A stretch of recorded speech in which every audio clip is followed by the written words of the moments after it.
Hi everyone, I'm Dr. Swaroop, mental conditioning and peak performance coach and founder of MyMentalCoach. And today we are tackling something that every entrance exam student faces at some point: negative thoughts and overthinking. When you're preparing for exams like NEET, JEE, the pressure of course builds over time.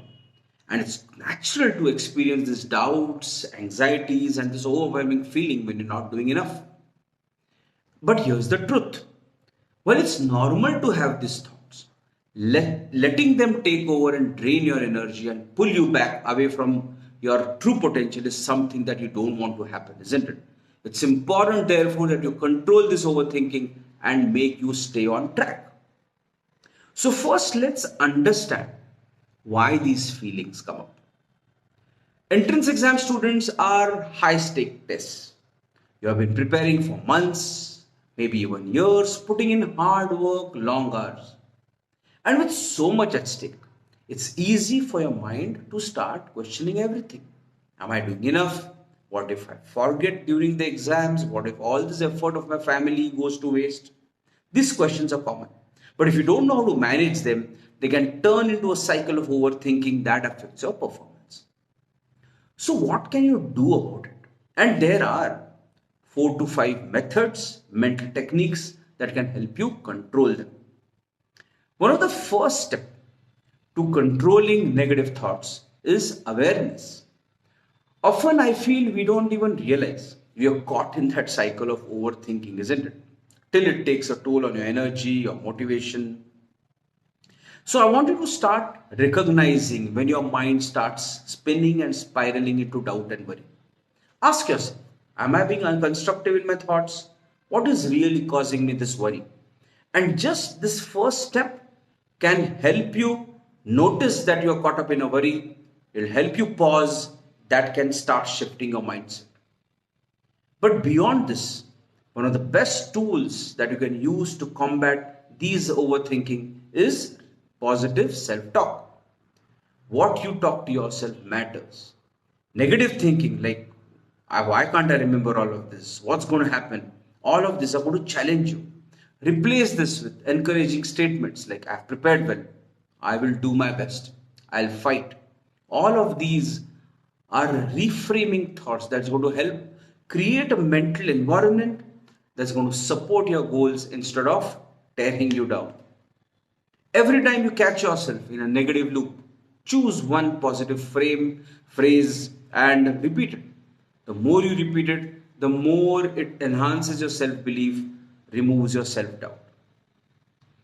To add to this is the next step, which is your general ability to focus on the big picture. Normally, whenever we think of the big picture, the main result, you're obviously going to feel it's out of reach. And therefore, it's important that you break down your journey into small, achievable goals. For example, what you want to achieve in the next 1 week and take it from there. And these small wins that you achieve will not only make you stay on track, help you give confidence, help you develop a sense of progress and accomplishment. This helps you be more in the present, prevents overthinking, and keeps you focused. The next step beyond this is to develop good breathing habits. Whenever negative thinking comes and it strikes us, our body responds with tension, stress.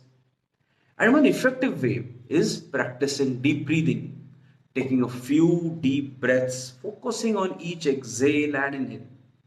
And this simple technique has a powerful effect on your mind. It reduces your racing thoughts, helps you gain control. So, whenever you feel momentarily overwhelmed, thinking too much, just take a deep breath. It calms your nervous system, it reduces your anxiety, and helps you get back into the moment and refocus on what you're doing at that moment of time. And finally, I think so. Another thing after doing all of this is visualization. And I'm sure you've heard of it, probably doing it. But visualization is very effective, and this is what athletes do a lot. Imagine yourself confidently answering those questions, staying calm, being positive. Picture yourself handling difficult questions with ease with your process. And when you visualize this success, you're training your mind to be positive and focused under pressure. And this mental rehearsal also creates a sense of familiarity with the environment, the exam hall, the people around you, and gives you a sense of control in those pressure situations. But I've given you these 4 5 things. But here's the key takeaway. I'm sure you understand that all of these things is not easy, right? What's important is to develop a mental routine, a consistent practice of managing your mind, just as you every day have to manage your study schedule. And that's the core of mental training. It's the foundation of developing an elite athlete champion mindset that I want you to be. Because it's not just about avoiding mental negative thoughts, it's about learning to observe them, challenge them, and redirect your focus into what truly matters. And therefore, just as you prepare your exams by developing timetables, studying with chapters, you need to have a way to bounce back under pressure and keep going even when the things go tough. Imagine you are an athlete preparing for a big game. An athlete trains their body, yes, but they also train their mind, right? To be resilient, focused, and positive.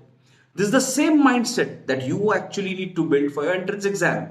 When you train your mind alongside your academics, you're setting yourself up for success, not just for your exams, but for the challenges you'll face in that journey towards your exam.